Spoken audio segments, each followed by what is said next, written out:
முன்னேற்றத்திற்கு தடையாக குடும்பம் தாப்பா இருக்குதுன்னு சொல்லிட்டு தன்னுடைய கருத்துக்களை ஆணித்தரமாக பதிவு செய்வதற்காக செல்வன் சைமன் ராக் அவர்களை அழைக்கிறோம். தமிழுக்கும் நீதி உரைக்க காத்து கொண்டிருக்கும் நடுவருக்கும் எம் போன்றோருக்கும் அதை சான்றோருக்கும் முத்தமிழ் வழக்கம் கூறி என் உரையை துவங்குகிறேன். நடுவர்களே, நானும் என் அணியும் மட்டுமே உண்மையை பேசுறோம் என்று நினைக்கின்றேன். நீங்க போய் பேசுறீங்கன்னு ஏனென்றால் பெண்களின் முன்னேற்றத்திற்கு தடையாக இருப்பது குடும்பம் மட்டுமே என்று இந்த அவையில் ஆணித்தரமாக பதிவு செய்கிறேன்.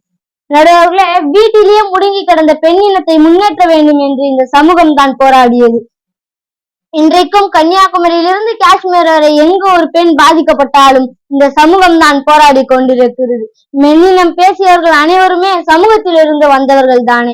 சிங்கப்பெண்ணே சிங்கப்பெண்ணே ஆணினமே உன்னை வணங்குமே, சிங்கப்பெண்ணே சிங்கப்பெண்ணே ஆணினமே உன்னை வணங்குமே, ஏறு ஏறு நெஞ்சில் வலிமை கொண்டு ஏறு, உன்னை பெண் என்று கேலி செய்த கூட்டம் ஒரு நாள் உன்னை வணங்கிடும் உயர்ந்து நில்லு. உயர்ந்து நில்லுங்க பெண்கள் எல்லாருமே சிங்க பெண்களே என்ற விண்ணப்பத்துடன் விடைபெறுகிறேன். வாய்மொழி கேட்டவர்களுக்கு நன்றி நன்றி நன்றி.